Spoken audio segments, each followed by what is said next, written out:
امام الانبیاء کے غلاموں اور پھر حضرت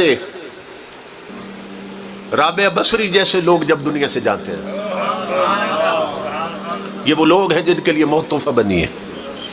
جب قبر میں گئیں تو فرشتے سوال کرنے آ گئے،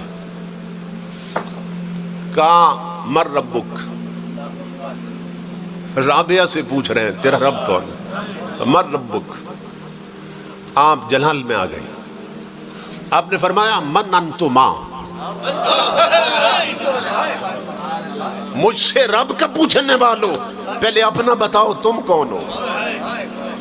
من انتما، تم کون ہو؟ انہوں نے کہا جی ہم فرشتے ہیں۔ کہاں سے آئے ہو؟ آسمانوں سے آئے۔ کیوں آئے ہو؟ کہا ڈیوٹی لگی ہے، جو قبر میں آئے نا اس سے رب کا پوچھتے ہیں، رسول کا پوچھتے ہیں، دین کا پوچھتے ہیں۔ آپ نے فرمایا کہ تم آسمانوں سے آئے ہو؟ کہنے لگے آسمانوں سے آئے ہو۔ اللہ کی عاشق جلال میں آ گئی۔ جانتے ہیں حضرت رابعہ نے کیا فرمایا تھا فرشتوں؟ فرمایا تھا فرشتوں، اور تم اوپر سے اتنا نیچے آ گئے، تمہیں رب نہیں بھولا، میں تو صرف ایک گز نیچے گئی، مجھے کیسے یار بھول سکتا ہے؟ میں تو صرف ایک گز نیچے آئی ہوں، مجھے یار بھول گیا؟ کیا میری یاری اتنی کمزور سمجھی تم نے؟ حضرت باں یزید گئے قبر میں، حضرت باں یزید بستامی گئے قبر میں۔ یہ ان لوگوں کا حال بتا رہا ہوں جن کے لیے موت تحفہ بن جاتی ہے۔ کبھی کبھی اللہ ظاہر کر دیتا ان کی عظمتوں کو۔ تو امام الانبیاء کے غلاموں حضرت باں یزید جب قبر میں گئے، یہ وہ ہستی ہیں کہ جن کا ارشاد ہے کہ لو رأتنی جہنم لخمدت۔ حضرت باں یزید کہتے اللہ کی عزت کی قسم لوگوں، اگر جہنم صرف باں یزید کا چہرہ دیکھ لے تو بجھ جائے گی۔ اس مقام کا انسان جب قبر میں گئے، فرشتے آ گئے، ہاں جی مر ربک، بتائیے آپ کا رب کون ہے؟ تو آپ نے پھر وہی سوال کر دیا من انتما، پہلے یہ بتاؤ تم کون؟ انہوں نے تعارف کرایا ہم فرشتے ہیں، ڈیوٹی ہے۔ آپ نے فرمایا تمہیں یہ نہیں معلوم جب کسی کے پاس جائیں تو پہلے حضور کی سنت کیا ہے؟ پہلے السلام علیکم کہتے ہیں، نہ سلام نہ دعا، آئے اور تم نے گفتگو شروع کر دی رب کون ہے؟ قربان جائیں جن کی زندگی گزرتی ہے نا حضور کی غلامی میں، وہ قبر میں فرشتوں کو بھی رسول کی سنتیں سکھاتے ہیں۔ کہہ رہے نہ سلام نہ دعا، آئے اور تیرا رب کون ہے؟ پہلے میرے حبیب کی سنت پوری کرو۔ وہ قبر سے نکلے اور کہا السلام علیکم، فرمایا وعلیکم، اب آ جاؤ۔ آ گئے، ہاں اب بتاؤ کیا ہے؟ انہوں نے کہا تیرا رب کون؟ مر ربک۔ آپ نے فرمایا مجھے یہ بتاؤ، یہ جو تم نے مجھے السلام علیکم کہا تو مومن سمجھ کے کہا یا کافر سمجھ کے؟ کیونکہ کافر کو سلام نہیں دے سکتے۔ ہمارے حکمران تو کافروں کو جبھے مارتے ہیں تو کافروں کو سلام نہیں دے سکتے، السلام علیکم نہیں کہہ سکتے۔ تو مجھے سلام کیا سمجھ کے کہا تم نے؟ مومن سمجھا یا کافر؟ انہوں نے کہا جی مومن سمجھا۔ فرمایا پھر مومن سے پوچھتے ہو تیرا رب کون ہے؟ جو اسے مان کر ہی تو مومن بنا ہے، مومن سے پوچھتے ہو رب کون ہے؟ اچھا فرشتوں یہ بتاؤ، اگر میں کہہ دوں میرا رب اللہ ہے اور تم پلٹ کے جاؤ اور اللہ کہہ دے با یزید میرا بندہ نہیں ہے، تو میری مانو گے یا اس کی مانو گے؟ فرشتے کہنے لگے اس کی مانیں گے۔ پھر تو اس کی مانیں گے۔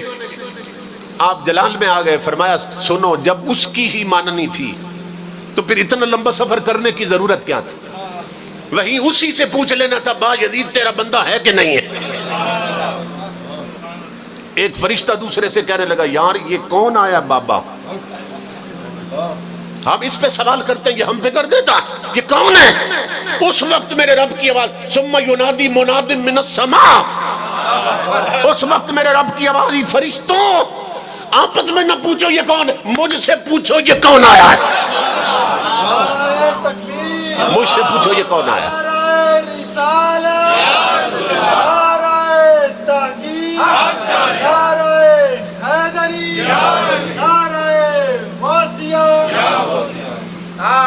تاجدار ختم نبوت زندہ باد، زندہ باد، تاجدار ختم نبوت زندہ باد، زندہ باد۔ فرمایا اس سے نہ پوچھ کون ہے، مجھ سے پوچھ یہ کون آیا۔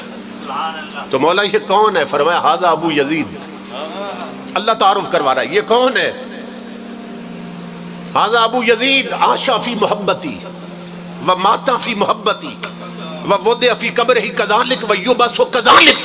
اللہ فرما رہا ہے فرشتوں یہ میرا عاشق با یزید ہے اور اسے میرے عشق کا نشہ چڑھا ہوا ہے۔ اسی مستی میں یہ جیا، اسی مستی میں مرا، اسی مستی میں قبر میں اترا اور پلٹا۔ فرشتوں مجھے اپنی عزت کی قسم یہ قیامت کو بھی اٹھے گا تو میرے عشق کے نشے میں اٹھے گا۔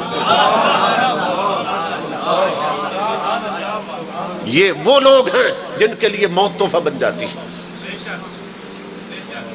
سیدنا فاروق اعظم نے، سیدنا فاروق اعظم جو کون ہیں؟ امام الانبیاء کے غلام، مراد رسول بھی ہیں، داماد بطول بھی ہیں۔ وہ فاروق اعظم حضور سے پوچھنے لگے میرے آقا مجھے بتائیے جب میں قبر میں جاؤں گا تو کیا میری عقل، میرا شعور اسی طرح قائم ہوگا جس طرح میں دنیا میں ہوں؟ جس طرح اس وقت آپ کے سامنے موجود ہوں اور میری عقل اور شعور کام کر رہا ہے تو کیا قبر میں بھی اسی طرح کرے گا؟ امام الانبیاء نے فرمایا اسی طرح کرے گا۔ تو فاروق اعظم کے لفظ تھے جس کا معنی تھا آقا اللہ کی عزت کی قسم پھر ان سے میں خود نمٹ لوں گا، پھر میں خود نمٹ لوں گا ان سے۔ اور کیسے نمٹا؟ پھر کیسے نمٹا فاروق اعظم نے؟ فرشتے آئے فاروق اعظم کے پاس، کہا تیرا رب کون ہے؟ آپ نے فرمایا تم بتاؤ تم کون ہو